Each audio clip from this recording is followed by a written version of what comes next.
A glimpse of morning on the streets of post-war Liverpool here on BBC4 in an hour's time. But first, Jackie Ashley follows in her father's footsteps back to Hartlepool, where so many people are still waiting for work.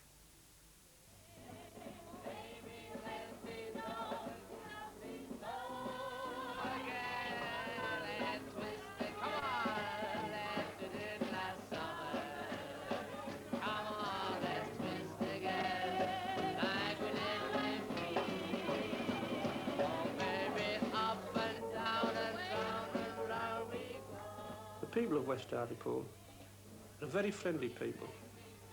They have a fine spirit, get together, enjoy themselves.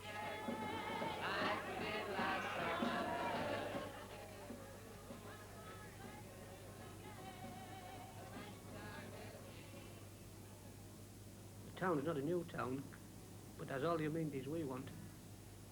But we also have our black spots like anywhere else, when there's been slum clearance.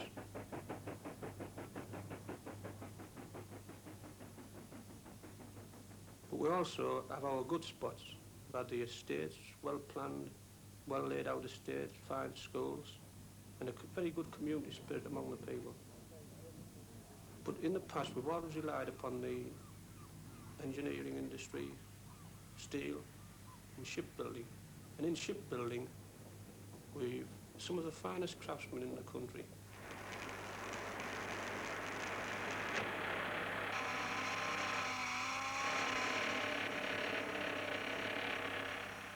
The local shipyard held the blue ribbon for the most number of ships built in the past. And these people are really grand workers. Stick together, work together, live together. And when unemployment came, we found all of these people just left hanging in midair.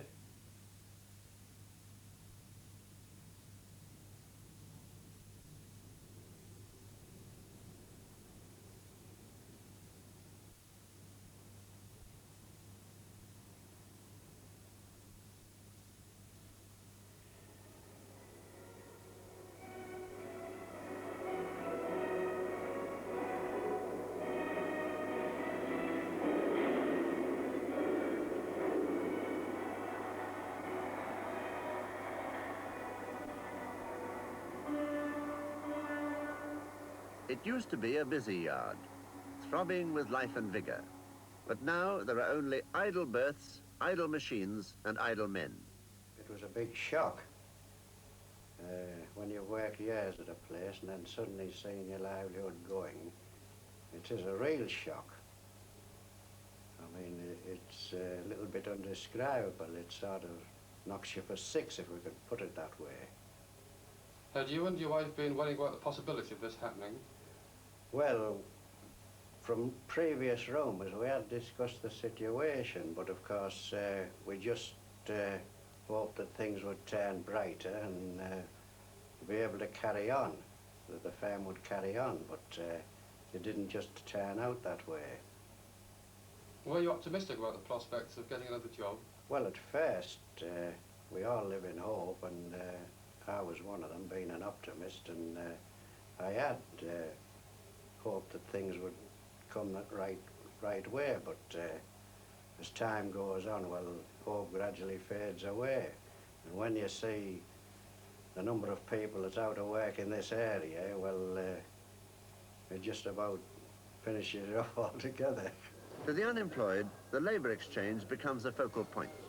It draws together the 3,660 people in West Hartlepool who are waiting for work.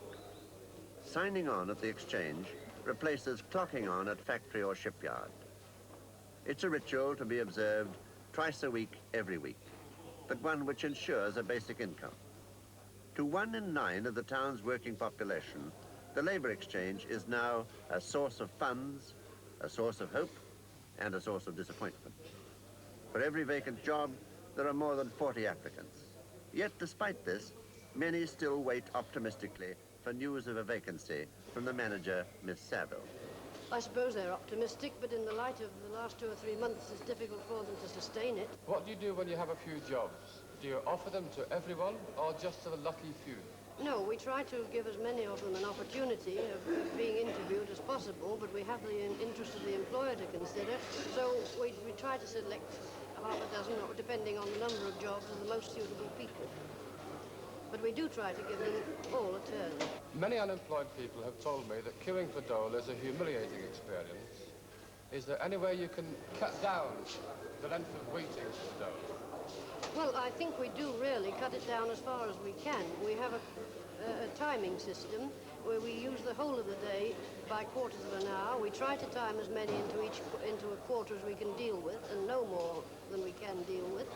And we use 2 days of the week instead of one, which we would use in normal circumstances. We pay both on Thursdays and Fridays. Well, is there any way you can improve the amenities for the people who have to wait? Well, no, I've got the building that was built for the job. But if the numbers should get too much, of course, I would have to take an outhouse and use that. Aren't you able to put seats or chairs or pictures in the building? Well, we have some seats, as many as we think can be used, but our object is not to keep people waiting, it's to deal with them and get them out. Not only manual workers are unemployed in West Hartlepool. Brian West is a white-collar worker. He was a booking clerk in a local factory.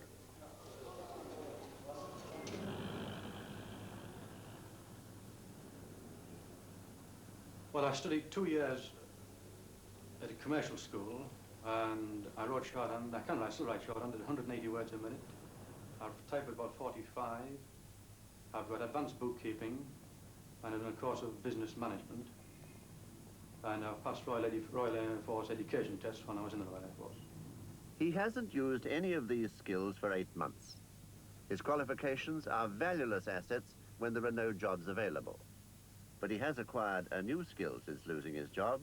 The household chores are his responsibility while his wife's out working. She assumes her husband's role of wage earner while he becomes housewife. Washing, ironing, cooking, caring for the children. I have to do all that myself.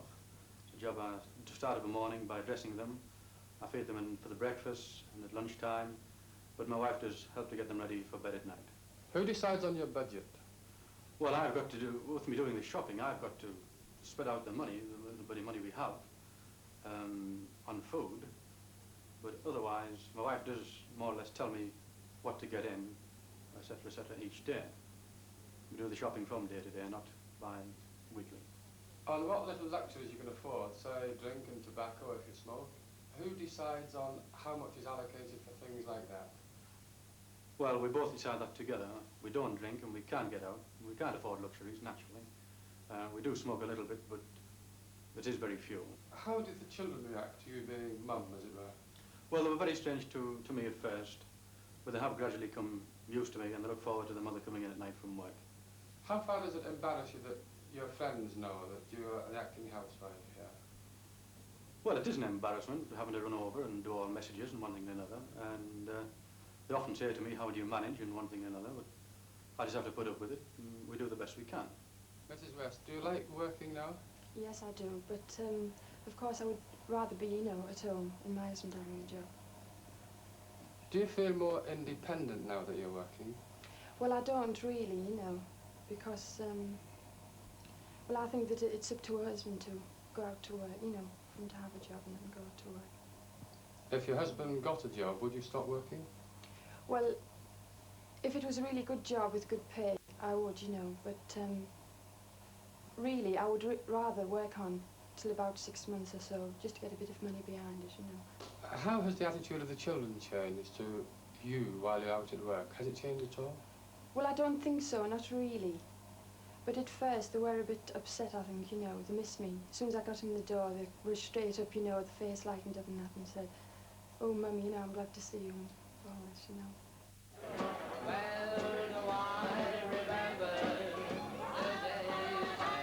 Despite unemployment, the vigorous gaiety of social life in West Hartlepool goes on, but without the unemployed. None of them go without the necessities of life, but the dole doesn't provide for luxuries that most people take for granted. Staying away from the pubs and clubs involves no material hardship. It's one of the many economies affecting social life that the unemployed just have to make.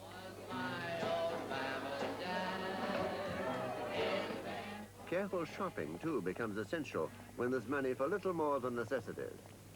As a shopkeeper, I find the effects of unemployment in West Hartlepool small but revealing ways. The customer of mine will come into the shop while he's working, buy his kiddies a bag of sweets, then he seems to disappear for a while, and then he completely arrives back, and instead of buying his usual bag of sweets, perhaps a penny bar of chocolate, just so his children are getting something. And then you have the lady customer, the wife of the unemployed chap. She normally comes in and buys one or two women's books and their children's comics, and then you find that she cuts their books out and the children still get their comics.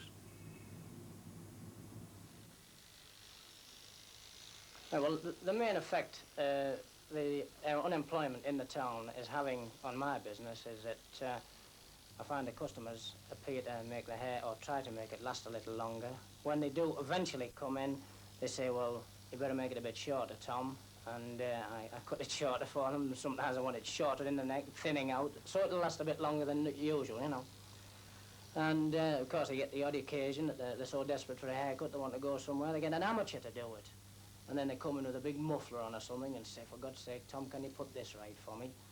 And there have been occasions when some of the women have been really waiting for their husband's pay packets, and they've asked me, well, I can't send the lad down till Friday, so I said, well, send him down at the early part of the week when I'm not so busy, and he can send the coppers down on the Friday. I mean, the steel workers, they've stopped the mills on a Thursday down here. There's no steel workers working after Thursday. Well, I mean, those chaps used to be regular customers of mine. There's such a lot of them now. They just put off that extra time, they wait longer, and when they come in, they want it to last longer. I mean, as a matter of fact, I just spoke to the wife the other day. I said, I think, well, if it goes on like this, and it does continue to go down, I'm going to pack in, get a spare time job, and just open the shop at weekends. A little trimming here and there is not enough to make up the loss of a weekly wage. For families with children, the major problem is meeting needs which remain constant whether work's available or not. An unemployed man receives 2/5 of the average weekly wage, together with family allowances and national assistance when necessary. What kind of adjustment does he have to make? Well, I've been unemployed now for 4 months, and unemployment pays £6.19, and we get a little bit from the public assistance, which is 28 shillings, and but it's pretty difficult now to more or less manage with the money we're getting at the moment. How does that compare with the money you used to get when you were working? When I was working, it's a big drop. It's quite a big drop. I was getting about £20 a week at the job I was working at, and well, it's just about £8.07 we're getting clear coming into the house at the moment, and well, it's a vast drop altogether. Have you got any other sources of income in addition to the £8.07? None at all, except that, well, we've got milk tokens, and it's free dinner for one of the lads that's at school, and that's just about it. Did you have any savings when you finished work? Yes, I did have a little bit, but most of that's gone now, and well, we more or less have to scrape through. What direct hardship is involved? How does it basically affect you? Well, I like to smoke. I used to like to go for a drink, but I can't go for a drink at all now. And me and my wife used to go out regularly, at least 2 or 3 times a week. We can't go out at all now. And well, the bairns sort of feel it in a way because you can't give them sort of more or less ice cream, sweets, things like that. You can't give them as many as you would like to. Or shoes and things like that. I mean, more or less now they're starting to run out with the shoes a little bit, and well, we'll have to buy them some more, and I don't know, well, I don't know how we're going to manage with the money. We'll just have to try. Do the shoes all go at the same time, and the clothes and things like that, or do you have separate problems with the 4 kiddies? Well, there are separate problems, of course, but more or less when we buy for one, we try to buy for the other, and more or less it does come in one big heap. Otherwise, there's other odd little odds and ends that one of them may need at times, but more or less it comes at one big jump. Have you reached the stage yet of pawning things? Pawning things? No, not as bad as that yet, no. Apprentices don't have family responsibilities, but these boys